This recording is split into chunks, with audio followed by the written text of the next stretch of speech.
હવે સ્વાધ્યાય 2 પૂર્ણ કર્યા પછી આપણે સ્વાધ્યાય 2.2 લઈશું. ધોરણ 6 સ્વાધ્યાય 2.2. તેના પહેલાં આપણે થોડીક સમજૂતી લઈએ. સ્વાધ્યાય 2.2ની. તો આપણે અગાઉ શીખી ગયા છીએ પૂર્ણ સંખ્યા કોને કહેવાય? 0, 1, 2, 3, 4, 5, 6 અનંત સુધી. હવે આપણે જોઈએ સરવાળા વિશે. સંવૃત્ત છે આ સંખ્યા છે, સરવાળા વિશે સંવૃત્ત છે. પૂર્ણ સંખ્યા છે આપણે એમ કહીએ, પણ ચાલો પૂર્ણ સંખ્યા સરવાળા વિશે સંવૃત્ત છે. આગળ પૂર્ણ સંખ્યા. સંવૃત્ત એટલે શું? તો કે પૂર્ણ સંખ્યા સરવાળા વિશે સંવૃત્ત મતલબ જો સરવાળો કરીએ તો પૂર્ણ સંખ્યા જ મળે. પૂર્ણ સંખ્યાનો સરવાળો પૂર્ણ સંખ્યા મળે તો એને સંવૃત્ત કહેવાય. બે પૂર્ણ સંખ્યાનો સરવાળો જો પૂર્ણ સંખ્યા જ મળે તો પૂર્ણ સંખ્યા છે એ સંવૃત્ત કહેવાય. તો શું કહેવાય? સંવૃત્ત. મળે કોઈ પણ બે સંખ્યાનો સરવાળો કરો 7 + 5 તો 12 મળે. આ પણ કેવી છે? પૂર્ણ સંખ્યા. ત્રણેય પૂર્ણ સંખ્યા છે. ગમે તે બે સંખ્યાનો સરવાળો કરો તો હંમેશા પૂર્ણ સંખ્યા જ મળે. ત્યાર પછી પૂર્ણ સંખ્યા જે છે એ ગુણાકાર વિશે સંવૃત્ત છે. આ ટૂંકમાં હું તમને સમજાવી દઉં છું. જેમ કે તો શું કહેવાય? બે પૂર્ણ સંખ્યાનો સરવાળો સંખ્યાનો ગુણાકાર પૂર્ણ સંખ્યા મળે. બે પૂર્ણ સંખ્યાનો ગુણાકાર પૂર્ણ સંખ્યા મળે. બે પૂર્ણ સંખ્યાનો સરવાળો પૂર્ણ સંખ્યા મળે. એટલે એ સંવૃત્ત છે. બરાબર. હવે કઈ રીતે કરીએ? તો ઉદાહરણ આપણે જોઈએ. 7 × 5 તો 12 જ મળે. 25 × 725 તો જે મળે તે પૂર્ણ સંખ્યામાં આવેલો જે અનંત છે તો એ કહેવાય. હવે બીજું બાદબાકી અને ભાગાકાર. પૂર્ણ સંખ્યા સંવૃત્ત નથી. આ બે વસ્તુ બાદબાકી અને ગુણાકાર માટે પૂર્ણ સંખ્યા સંવૃત્ત નથી. કઈ રીતે? આપણને કોઈ એમ કે 7 - 5 = 2. ઓકે છે, પરંતુ આમ કરીએ 5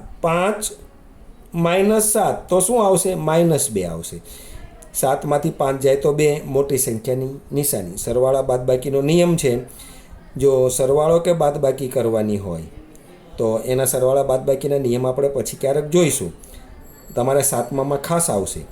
તો જો બે સંખ્યાની નિશાની જુદી, 5ની આગળ નિશાની રીતે વધતા આવે, આ ઓછા, જુદી નિશાની બાદબાકી થાય, 7માંથી 5 જાય, મોટી રકમની -2, તો આ પૂર્ણ સંખ્યા નથી.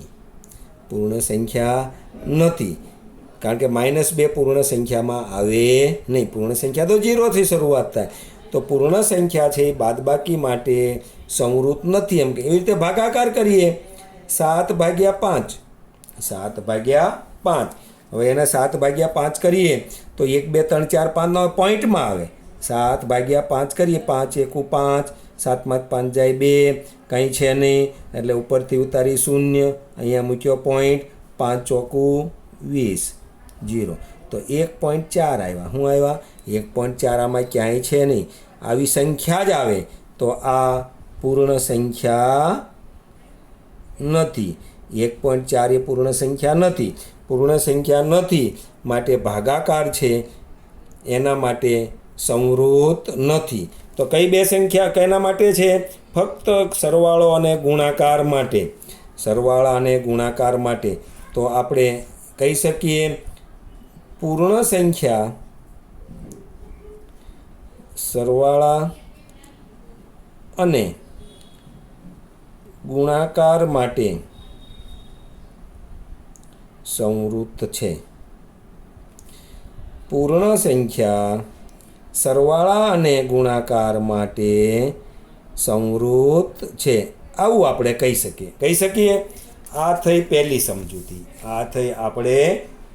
સમજૂતી. હવે આવે છે તમારે ક્રમનો નિયમ. શું આવે છે તમારે?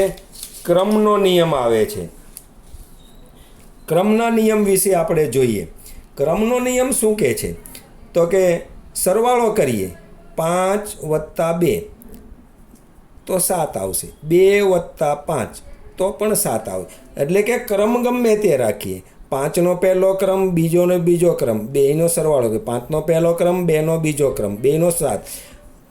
5નો પહેલો ક્રમ હતો ને બીજા ક્રમમાં લઈ જઈએ, 2નો બીજો ક્રમ હતો ને પહેલો ક્રમ લાવીએ અને બેયનો સરવાળો કરીએ તો પણ 7 આવે. તો કે ક્રમનો નિયમ સરવાળા વિશે એમ કહે છે કે કોઈ પણ ક્રમમાં સરવાળો કરીએ જવાબમાં ફેર પડે નહીં. એવી રીતે 5 × 2 તો 5 × 2 = 10. હવે એની પછી એમ કરીએ 2 × 5 તો પણ 10 આવે. તો કે ગુણાકારની અંદર પણ જો ક્રમ ફેરવીએ તો પણ કોઈ જવાબ ફેર પડે નહીં. તો ક્રમનો નિયમ શું કહે છે? બે સંખ્યાનો ગુણાકાર કોઈ પણ ક્રમમાં કરીએ તો જવાબમાં ફેર પડે નહીં. એટલે કે તેનો તે જ જવાબ આવે. અને બીજો છે બે સંખ્યાનો સરવાળો કોઈ પણ ક્રમમાં કરીએ તો જવાબમાં ફેર પડે નહીં. આ બીજો. આ છે ક્રમનો નિયમ ગુણાકાર, આ છે ક્રમનો નિયમ સરવાળો. ક્રમનો નિયમ ગુણાકારનો અને આ છે ક્રમનો નિયમ સરવાળા વિશેનો. થઈ ગયો? તો આ તમારે ફક્ત યાદ રાખવાનું છે. એ કહેવાય ક્રમનો નિયમ. એ શું કહેવાય? ક્રમનો નિયમ. હવે આવશે જૂથનો નિયમ. શું આવશે? જૂથનો નિયમ. હવે એ પણ સરવાળા અને ગુણાકાર બંને વિશે લાગે. આ ક્રમનો નિયમ ભાગાકાર અને બાદબાકી વિશે લાગે નહીં. એ આપણે અત્યારે સમજતા નથી. તમે બાદબાકી કરશો તો નહીં લાગુ પડે. એમ 5 - 2 એવી રીતે 2 - 5 બે સરખો આવશે નહીં. એવી રીતે 5/2 અને 2/5 બે પણ સરખો આવશે નહીં. ભાગાકાર ઉપર નીચે કરો કે સરવાળા ઉપર નીચે કરો, બાદબાકી ઉપર નીચે કરો તો જવાબ સરખો આવે નહીં. એટલે 2 લાગુ નહીં પડે, 2 લાગુ. હવે જૂથનો નિયમ. જૂથનો નિયમ પણ એવો છે કે સરવાળા અને ગુણાકાર વિશે જવાબ સરખો આવે. કેવો આવશે? સરખો આવશે. કોઈ પણ 3 સંખ્યા 3 હોય કે 4 હોય કે 6 હોય, ગમે એટલાનો સરવાળો ગમે તે જૂથમાં કરો તો કોઈ ફેર પડે નહીં. આપણે ઉદાહરણ લઈએ 3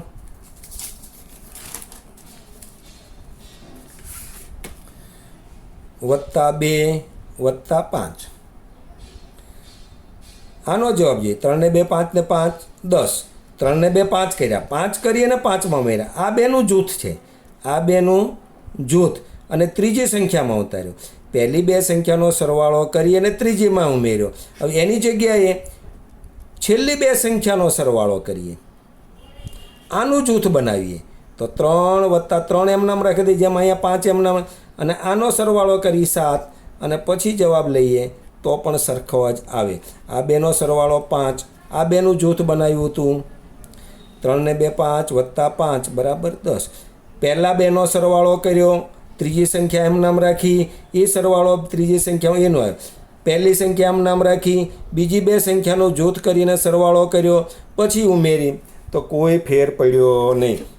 આને કહેવાય સરવાળાનો જૂથનો નિયમ. ગુણાકારનો કરીએ આપણે એવી રીતે. આ ઉદાહરણ, ગુણાકારનું ઉદાહરણ આ જ લઈએ. 3 ગુણ્યા 2 ગુણ્યા 5 આ બેનું જૂથ બનાવી 3 દૂને 6 ગુણ્યા 5 હવે 6 પંચાને 30 તો જવાબ આવ્યો. એના બદલે 3 ગુણ્યા 2 ગુણ્યા 5નો આ બે જૂથ બનાવીએ. 3 એમ નામ રાખીએ, 5 દૂને 10. હવે આ બેનો ગુણાકાર કરીએ, 3 10 30.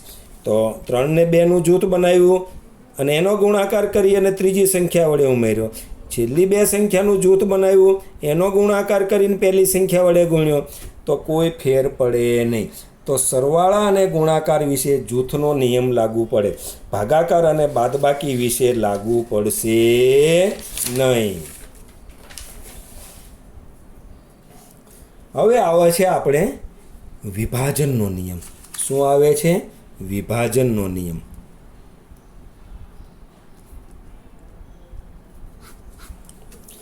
એની પહેલાં તમારે જે જૂથનો નિયમ અને જે કંઈ આવ્યું હતું એ હું તમને અહીં આપી છું.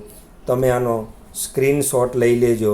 સ્ક્રીનશોટ લઈ અને આ તમારે પાકી નોટમાં તમારે સ્વાધ્યાય 2.2 પહેલાં આ તમારે લખવાનું આવશે. સ્ક્રીનશોટ આનો પાડી લેવાનો. હવે હાલો વિભાજનનો નિયમ આપણે લઈએ. શેનો લઈએ આપણે હવે? વિભાજનનો નિયમ. હવે જોઈએ 5 ગુણ્યા કૌંસની અંદર વત્તા ગુણાકાર વિશે સરવાળાનો વિભાજનનો નિયમ. હવે સામાન્ય આપણે લઈએ. આનો જવાબ શું થાય? અને શું થાય? 5 ગુણ્યા 2 + 3 એટલે કેટલા થાય? 5. તો 5 5 25 જવાબ આવી જાય. એની જગ્યાએ આપણે બરાબર આને આમ જ લઈએ, આને આમ જ લઈએ આગળ. તો 5 ગુણ્યા 2, 5નો 2 સાથે આની સાથે ગુણાકાર આવશે અને આની સાથે પણ. તો 5નો 2 વડે ગુણ્યા 5 + 2. પછી આ વચ્ચે જે નિશાની હોય તે અને 5 ગુણ્યા 3. જુઓ 5નો 2 વડે ગુણાકાર કરી નાખ્યો, વચ્ચે જે નિશાની હતી એની એ, અને 5નો 3 વડે ગુણાકાર. 5 દુ 10, 5 તેરી 15, 10 ને 15 25. બે જવાબ સરખો. આને કહેવાય વિભાજનનો નિયમ. આને શું કહેવાય? વિભાજનનો નિયમ. આમ જોઈએ તો સામાન્ય ગુણક બહાર કાઢવામાં આવે. સામાન્ય ગુણક જેમ કે a ગુણ્યા b વત્તા a ગુણ્યા c હોય તો એને બહાર કાઢી લેવાનો અને બાકીનું હોય એમ નામ લખી નાખવાનું. a બહાર કાઢ્યો, એ સરખું. b એમ નામ, વત્તાની નિશાની એમ નામ, c એમ નામ. જો આવી ગયો. આ વસ્તુ જ આ છે. a ગુણ્યા b, એનો b આરે ગુણાકાર લખ્યો, એનો b ને આરે. અહીં 5નો 2 આરે, અહીં 5નો 2. એનો c આરે, અહીંયા એનો c આરે વત્તા આમ નામ. આને ઊંધી રીતે ભાઈ આનું ફરીથી આપણે આમ કરી, એનો b આરે ગુણાકાર, વચ્ચે જે નિશાની છે એ, હવે એનો c આરે ગુણાકાર આવી ગયું ઉપર. અથવા સામાન્ય પણ કાઢી શકીએ. આને કહેવાય વિભાજનનો ગુણાકાર.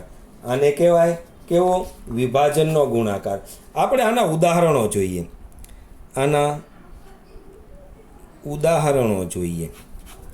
આનું શું જોવાનું છે? આપણે ઉદાહરણો જોઈએ. હવે આપણે જોઈએ ઉદાહરણ 1. આપણે જોઈએ 14 + 17 + 16. આનો સરવાળો કરો.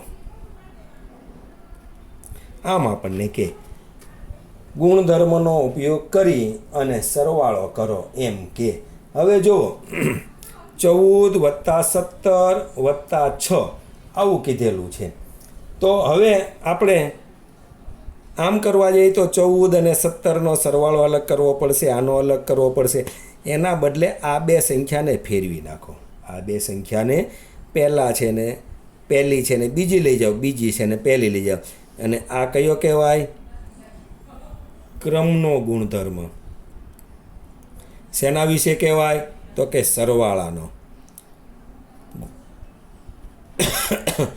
અથવા આને એમ કે સરવાળાનો ક્રમનો ગુણધર્મ. તો આને ફેરવી નાખો. 14 + 16 પહેલાં લઈ જાઓ, 17 છેલ્લે લઈ જાઓ. શું કામ? 16 અને 14 સરવાળો સહેલો પડશે. 16 અને 14 સરવાળો સહેલો પડશે. હવે 14 + 16 + 17 કરવાનું છે. આ બે સંખ્યાનો પહેલાં કરો અને ત્રીજીમાં ઉમેરો. પહેલી બે સંખ્યાનો સરવાળો કરી અને ત્રીજીમાં ઉમેરો એને શું કહેવામાં આવે છે? જૂથનો ગુણધર્મ. શેના વિશે? સરવાળાનો જૂથનો ગુણધર્મ. તો આ બેનો સરવાળો કરો, 14 ને 16 તરત જ આવડી જાય એવા છે. 30 વત્તા 17 કર્યું. હવે આનું કર્યું 30 ને 17, 30 ને 10 40, 40 ને 7 47 આવી ગયો. તરત જ આપણને આનો જવાબ મળી જાય. હવે આપણે ઉદાહરણ એક પાછું બીજું જોઈએ. એક લઈએ 18 વત્તા 14 વત્તા 12. આવું એક ઉદાહરણ લઈએ. હવે જો 18 ને 14 કરવા જાય, 8 ને 4 આવું કરો, એટલે 18 ને 12નો સરવાળો સહેલો પડશે, બંનેને પાસે. તો આ બેયને ફેરવી નાખો અથવા તો આ બેયને ફેરવી નાખો. આ બેયને ફેરવી નાખો. કયો આવશે આમાં? સરવાળો છે. સરવાળાનો ક્રમનો ગુણધર્મ કયો કે નિયમ કયો? ગુણધર્મ કયો અથવા તો નિયમ કયો? ગુણધર્મની જગ્યાએ નિયમ લખો તો પણ ચાલે. સરવાળાનો ક્રમનો નિયમ અથવા તો ક્રમનો ગુણધર્મ, જે વાપરો તે ચાલે. નિયમ લખો કે ગુણધર્મ લખો. થઈ ગયું. આ બેનો ફેરવી નાખો ક્રમ, તો જવાબ આવશે 18 વત્તા 12 વત્તા 14. આ બેને ફેરવી નાખો. ફેરવી નાખ્યો. હવે પહેલા બેનો જૂથ બનાવો અને ત્રીજામાં ઉમેરો, તો કે આને કહેવાય સરવાળાનો જૂથનો ગુણધર્મ. ગુણધર્મ કયો કે નિયમ કયો, બધું સરખું છે. આ બેનો સરવાળો 18 અને 12 તરત જ ખ્યાલ આવે. 18 ને 2 20 ને 10 30 વત્તા 14. આ બેનો સરવાળો કરો, સરળ પડશે. 30 ને 10 40 ને 4 44. આ એનો જવાબ આવી જવાય. તો આ થઈ ગયો સરવાળા વિશેના ઉદાહરણો ગુણધર્મ સાથેનો. આ તમારે સ્વાધ્યાયમાં આવશે. હવે તમારે આવે ગુણાકાર વિશે લઈએ. 20 ગુણ્યા 17 ગુણ્યા 5. આનો ઉપયોગ કરો. હવે જુઓ, 20 ને 17 નો કરીએ, 17 દુ 340, 34 નો 5 કરીએ, બહુ અઘરો પડે. એને બદલે 20 પંચાને 100 થઈ જાય. થઈ જશે. તો એવો કરીએ. તો 20 ને 5 ને સાથે લાવવા માટે 5 ને આ બાજુ લઈએ, તો કે આ બેને ફેરવી નાખો. 20 ગુણ્યા 5 પહેલાં લઈ લો, ગુણ્યા 17. બંને ગુણાકારની નિશાની, બધી જ ગુણાકારની નિશાની હોય તો જ ફેરવી શક્યો. વચ્ચે સરવાળો બાદબાકી ભાગાકારની નિશાની હોય તો આપણે ફેરવી શકીએ નહીં. તો આ થઈ ગયો. કયો થઈ ગયો? ગુણાકારનો ક્રમનો ગુણધર્મ અથવા ક્રમનો નિયમ. આપણે આગળ શીખી ગયા ને, ગુણાકારના ક્રમ, કોઈ પણ ક્રમમાં ગુણાકાર કરીએ તો ચાલે. આ ફેરવી. હવે આ બેનું જૂથ બનાવો, આમાં ઉમેરો, તો આને કહેવાય ગુણાકારનો જૂથનો ગુણધર્મ અથવા જૂથનો નિયમ. આવી ગયું. આ ગુણાકારનો આ બેનું જૂથ બનાવવાનું તો જૂથનો નિયમ. ક્રમ ફેરવવાનો છે, પહેલાનો બીજો ને બીજાનો ત્રીજો કે પહેલો બીજો, તો એને ક્રમનો ગુણધર્મ કહેવાય. હવે આને કરો તો 20 50 100 ગુણ્યા 17. હવે 17 એકા 17 અને 2 મીંડા 24. આવી ગયો. તરત જ જવાબ મળી જાય. હવે બીજું એક ઉદાહરણ લઈએ. આવું નવું 250 ગુણ્યા 18 ગુણ્યા 4. હવે જો કેવો આ ગુણાકાર મોટો પડે કે ન પડે? અને બદલે આને કરી 2500 કુ 100 આવી જશે. તો આ બેને ફેરવી નાખીએ. 250 ગુણ્યા આને ફેરવી 4 પહેલાં લઈ લઈએ, 18 છેલ્લે લઈ જાય. તો આગળનાની જેમ જ તમારે આવ્યો ગુણાકારનો ક્રમનો નિયમ આવી જશે. હવે 2500 કુ 100 અને એક શૂન્ય ચડી ગઈ ગુણ્યા 18. તો આ આવ્યો. આ બેનું જૂથ બનાવ્યું તો આવ્યું ગુણાકારનો જૂથનો નિયમ આવશે. આ એ નિયમ આવ્યો ને. હવે 2500 કુ 100 આ બેનો જૂથ બનાવ્યું, 18 ના 18. હવે 18 એકુ 18 અને 3 શૂન્ય એને ચડી જશે. આવી ગયો. તો આ રીતનો આપણે ઉદાહરણો જોઈ શકીએ. હવે ઉદાહરણ આગળ એક લઈએ. ઉદાહરણ શું લઈએ? 12 ગુણ્યા 35. આ એક ઉદાહરણ લઈએ. તો જો 12 ગુણ્યા 35 અઘરું પડશે, પરંતુ આનું 12 કૌંસમાં 35નું 30 વત્તા 5 શું કર્યું? વિભાજન કર્યું. આવું આપણે વિભાજન કરી શકીએ. શું કરી શકીએ? વિભાજન. 30 વત્તા 5. હવે આગળની જેમ લઈએ આપણે 12 અને 30 આનો, અને આ એમ નામ નિશાની, અને 12 ને પાછા 5 વડે 12 ગુણ્યા 5 થઈ ગયું. 12 તેરી 36, 360. 12 પંચા ને 60, બરાબર. 12 તેરી 36 મીંડું 360 વત્તા એમ નામ નિશાની 12 પંચા 60. 360 ગુણ્યા 60, 0 ના 0, 6 6 12નો બગડો, વધી 1, 3 ને 1 4, 420 જવાબ આપણને આવી જાય. અથવા આને ઊંધી રીતે કરી આવી રકમ આપી હોય, આ રકમ આપી હોય તો એનું લઈએ ઉદાહરણ. 7 ગુણ્યા 9 વત્તા 7 ગુણ્યા 41. જો આ બેનો ગુણાકાર કરવા જઈએ 7 9 63 14 41 સત્તા ઘડીઓ આપણને આવડે નહીં તો તકલીફ. તો આ 7 અને 7 સરખા છે તો 7 ને 12 કાઢો, બાકી વધ્યા 9 વત્તાની નિશાની, 7 12 નીકળી ગયા 41 આવી ગયા. જો સરવાળો વચ્ચે સરવાળાની નિશાની હોય, બે બાજુ સરખું હોય તો આવે, સરખું હોય તો આવે, ધ્યાન રાખજો, નહીં તો આવે નહીં. આને કહેવાય સામાન્ય ગુણક. શું કહેવાય? સામાન્ય ગુણક. એટલે ગુણક એટલે ગુણાકાર, સામાન્ય એટલે સરખો. સરખી સંખ્યા બારી નીકળે જો વચ્ચે વત્તા હોય ને બે બાજુ ગુણાકાર હોય તો હવે જોઈએ 7 41 અને 9, 41માં 9 ઉમેરીએ એટલે શું આવે? 50. આ બેનો ગુણાકાર થયો. બે સંખ્યા વચ્ચે કંઈ નિશાની ન હોય તો ગુણાકાર સમૂહ 7 ગુણ્યા 5, 7 પંચું 35 અને શૂન્યની શૂન્ય. આ રીતે આપણે ગુણાકાર લઈ શકીએ. એક બીજું ઉદાહરણ તમને લઈ લઈએ. એક બીજું ઉદાહરણ લઈએ. 67 ગુણ્યા 65 વત્તા 67 ગુણ્યા 65 એટલે 35.